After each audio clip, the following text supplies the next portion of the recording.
کوم ژوندې د ازادۍ د اتن برخه بشم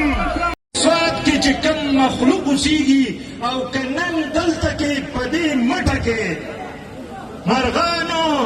تو ناظرین، اس ریاست، اس نظام، اس جعلی فارم 47 کی حکومت کے خلاف اب کے پی کے میں آوازیں اٹھنا شروع ہو گئی ہیں۔ ایسے میں مراد سعید جو اہم رہنما ہیں پی ٹی آئی کے، ان کی کال پر ان کے حلقے، ان کے آبائی ٹاؤن سوات میں ایک بڑی کال دی گئی، جہاں آج بعد نماز جمعہ عوام کا ایک ٹھاٹھے مارتبہ سمندر امڑایا۔ اس موقع پر ہر طرف سری سر تھے، عوام کا ایک لشکر تھا جو کہہ رہا تھا کہ جعلی حکومت نامنظور، فوجی آپریشن نامنظور۔ اور اس موقع پر ہمیں ویسا ہی امن درکار ہے جیسا عمران خان کے دور میں تھا، اور عمران خان نے بڑی کاوش کر کے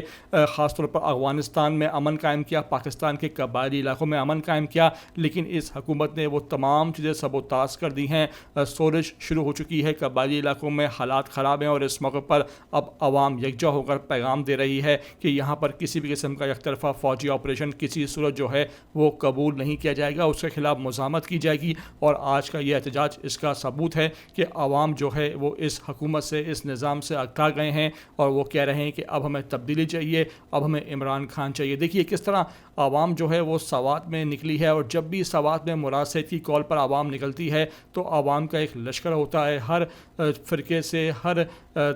تمام تر چیزوں سے بالا تر ہو کر لوگ نکلتے ہیں شانہ بشانہ ایک دوسرے کے، اور پھر یہ جو منظر ہے یہ دیکھنے سے تعلق رکھتا ہے۔ اس موقع پر فضا ایک مرتبہ پھر آج سوات کی عمران خان کے نعروں سے، فوجی آپریشن نامنظور کے نعروں سے گونج اٹھی ہے، اور عوام نے ایک مرتبہ پھر اس سامراج کو، نظام کو کھلا پیغام دے دیا ہے۔ میری آپ سے ریکویسٹ ہے کہ ویڈیو کو آخر تک دیکھ لیں۔ نئے آتے ہیں ETV 247 اردو پر تو لازمی سے آپ سبسکرائب کریں، لائک کریں، شیئر کریں، اور کمنٹ کر کے مجھے اپنی قیمتی آراء سے لازمی آگاہ ضرور کر دیا کریں۔